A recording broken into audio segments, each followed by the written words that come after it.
He had been brought up to exercise self-control, and had been lectured at home, in school, in church, that it was wrong to blaspheme. The mosquitoes were feeding off him now, and when he hissed at them, some took advantage and flew into his mouth and found his tonsils and went behind his yellowed teeth, and he had to stop himself spluttering. It was the dogs he feared most. The engineers had brought them, and the older, fiercer ones were kept hungry and were tied to running wires, but there were also the family dogs and puppies that some of the men were fond of. Pablo knew about the dogs from the many times he had edged close to where the work was taking place on this bank of the upper reaches of the Amazon River. The only times in his life that he had been close to messing his trousers had been when he was close to the big shelter that had been built, and where a generator throbbed, and where the dogs barked, sometimes in a frenzy and sometimes out of boredom. Men patrolled the perimeter of the site, where the cleared ground met the wall of the jungle. They carried automatic weapons, and he presumed them to be veterans from the war with the guerrillas. They had faces as hard as those of their guard dogs.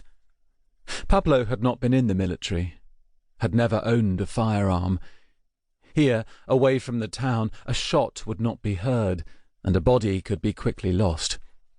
A shallow pit would suffice, or a splash in the river, and a brief feeding opportunity for catfish and piranha.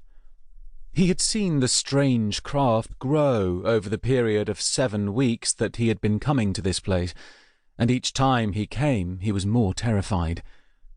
After pillars had been sunk and the steel frame erected, a roof had been built to cover the first stages of the craft's construction. Day after day, and usually long into the night, the generator moaned and cried, and the welders had fastened the fierce lights, and hammers had belted at the joints, and twice a week Pablo had taken up his position and had observed. It was a huge project, building the craft. Would have cost more money than he could imagine, here in the dense jungle beside the river, and with skills that he could barely comprehend.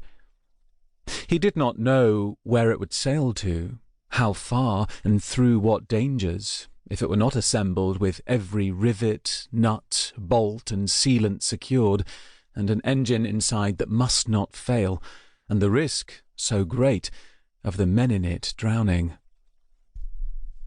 But he did know what its cargo would be. The white powder that ruled with such violence and brought such rewards. Pablo had felt quite safe at the start, but it was different now, as the long length of the hull had become recognizable, and more men had come to the site by the slipway that a bulldozer had fashioned.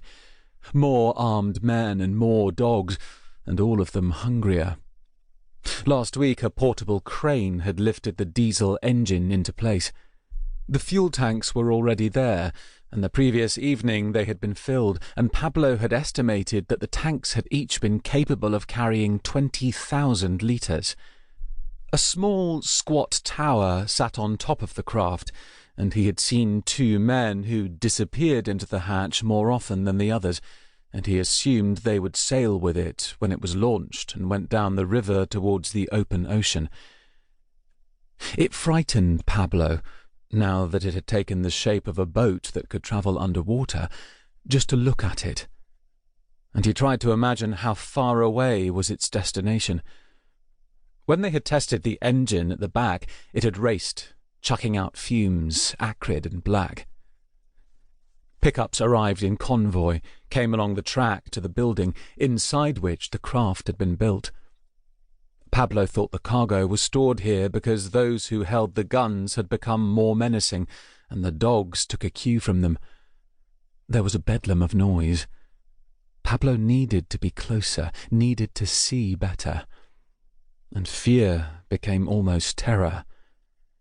He knew, as would anyone who lived in that town on the Colombian frontier, where the state's boundary was marked by the winding path of the Amazon River, what fate would be handed out to him if he went too close.